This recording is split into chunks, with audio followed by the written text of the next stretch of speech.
right, 20 minutes before 7 o'clock here on Morning Live. Thanks so much for tuning on this 1st of November. If you have tuned in, this is our 17th birthday as well. So yeah, we're heading towards adulthood very, very quickly. Stick by us. We'll mature as we go along. Well, talking about maturity, let's talk about very mature subjects now. Yesterday, the National Director of Public Prosecutions, Shaun, announced that the state institution will no longer be charging the Minister of Finance, Pravin Gordhan. The minister, together with Oupa, Magashule and Ivan Pillay, were charged for fraud that allegedly took place at SARS during their tenure. So to talk about the sudden turn of events, we're joined in studio by Piet Olivier. He's the legal advisor at the Helen Suzman Foundation. It's good to have you, Piet. Welcome to the program. Thank you. It's good to be here. Did it come as a surprise, yesterday's announcement? I mean, it's really hard to predict what the NPA is going to do, given recent events. But these charges were bad from the start. We've always maintained this.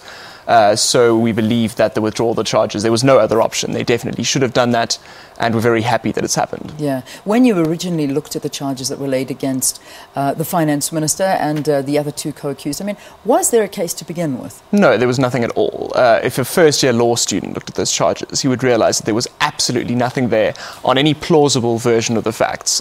So we're not surprised that this decision has been taken, because the charges were quite obviously terrible. So when you were listening yesterday to Shaun giving the reasons as to why they've decided to pull the charges, and his decision as well, and his reasoning as to why he first initially put the charges in, did anything make sense to you? I mean, when you were listening, you were saying, oh, okay, I understand. All right, now I understand.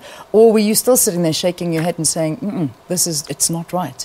Look, what did make sense was the legal basis for the withdrawing of the charges. He said it would have been impossible to prove intent, which is definitely true. It would have been impossible to prove a number of other things, but the intent thing is true.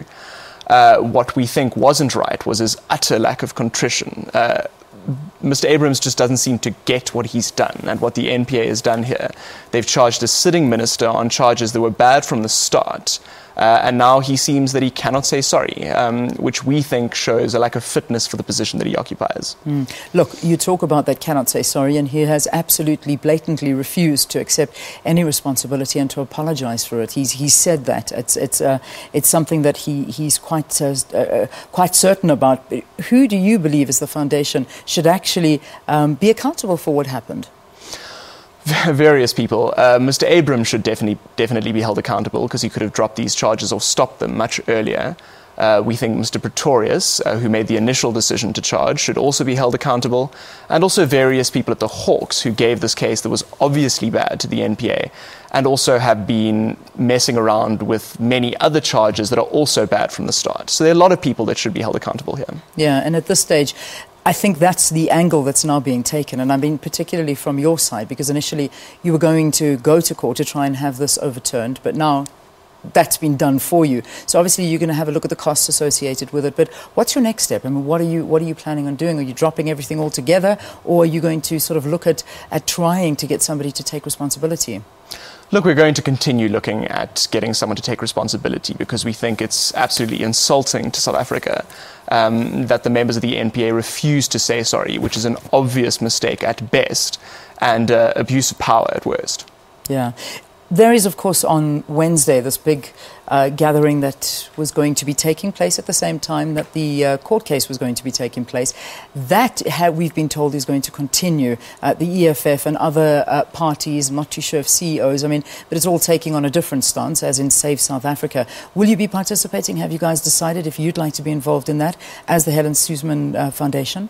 Look, we definitely support the efforts of ordinary South Africans to take South Africa back from those who are looking to capture the state. Yeah. In terms of the repercussions of this decision, let's go back to when it was announced. I mean, what did it do? For people to understand the gravitas of putting charges like that against a finance minister and the effect on our economy, obviously for an organisation like Helen Suzman to jump onto this and say, this is not right, what did it do to us? I mean, explain it to us in as best layman's terms as you possibly can. What did those charges do to the South African economy at the time? Well, it wiped about, and I find this number very difficult to understand myself, it wiped about 50 billion rand off the South African economy in an instant. It did enormous damage to our institutions and our perceptions of their integrity. And I think it also did damage to international perceptions of South Africa. And I think the NPA and government needs to work hard to get that respect back. Yeah, looking at now the reverse and the turnaround, do you think it's done a little bit of damage control? We saw yesterday our currency recovering slightly, but it's not necessarily only about our currency, like you're saying. It's the reputation of these places that we look to for protection that perhaps have been damaged for good. Look, it's more than nothing, but it's definitely too little too late, especially given the lack of an apology. Yeah. Just your next step. Now, where do you go? What's the process going forward for you? We're still considering exactly what our next steps are going to be, but we are looking at making sure that those responsible are held accountable for what is, again, at best a mistake and what's worse, an abuse of power. What does this mean for democracy in our country? It definitely shows that, it's good and bad. What we see is that institutions are being misused, and that's obviously bad for democracy in the country. But at the same time, the groundswell of support for the minister and the groundswell of support for rule of law shows that in that sense, democracy is still very strong. Also, throughout this whole saga, no one on any side of the debate questioned the independence of the courts and that they would come to a fair conclusion. So I think there's good and bad. Yeah. The DA believes that Shaun Abrahams should be suspended, saying that he does not, he is not fit enough to hold office. Are you in agreement? Do you think that should be the steps followed? We think that is that's one of the things that definitely could happen.